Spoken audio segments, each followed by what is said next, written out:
Hi, I'm Tony. I'm a team manager for Caerffili Local Authority and I'm a manager of a children's care home. Yes, obviously I left school with no GCSEs, no qualifications whatsoever. I didn't sit any GCSEs. I'd finished the academic year quite early. School wasn't for me, so it was a massive sort of path of learning. Before that, I'd obviously spent over a decade in the building trade. For me, it was a bit of a career change. I'd obviously been in the care system back in the early 90s, a bit of a criminal past. So again, I felt like I had a bit of something to give back to help young people, to support them so they don't sort of fall into the same sort of like lifestyles as what I did, and just try and make them see sense, as such as in there's a different path in life you can follow, and it's not always the all and end all of, you know, perhaps you haven't done well at education or you're not doing so well, you haven't really got a strong family network, but you can still progress and do well in life in general.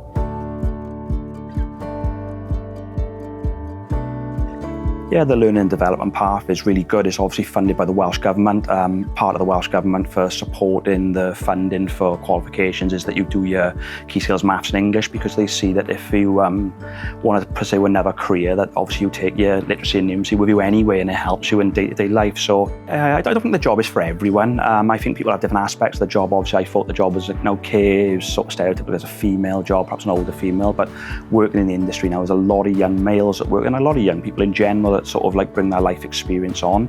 I think you've got to want to be there. It's not just a job, it is a career path you need to follow. If you just turn up for a 9 to 5, it doesn't work. The children can see fake a mile off. They know the people that want to work with them, interact with them and support them, and I think you've got to bring that, you've got to bring a bit of positivity to wanting to be there. The idea of just turning up, cashing your check and going home, it doesn't work. Like, and it quickly sort of finds the gaps and people don't last in that sort of environment then.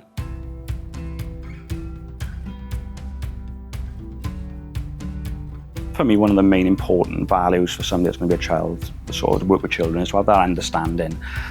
So even being a parent, our children haven't come from sort of like secure backgrounds. They haven't had that massive family network. They've seen a lot of trauma, whether that be in the family, outside in the community. So it's having that understanding of what they've seen, why they present different behaviours, and what we can do to support them. It's having that understanding of what their needs are, because their needs might be very different. Their cognitive ages could be very sort of a lot lower than what they present sort of as people.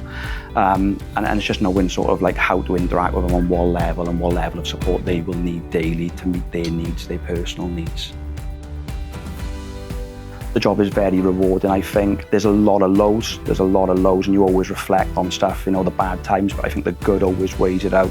Yeah, so I think for me, I'm really proud of watching young people achieve is their progression from living within the homes where it's supported by the staff to moving on to independence. So working alongside them, creating plans, and watching them gain the relevant life skills that they're going to need to sort of live on their own later on down the line.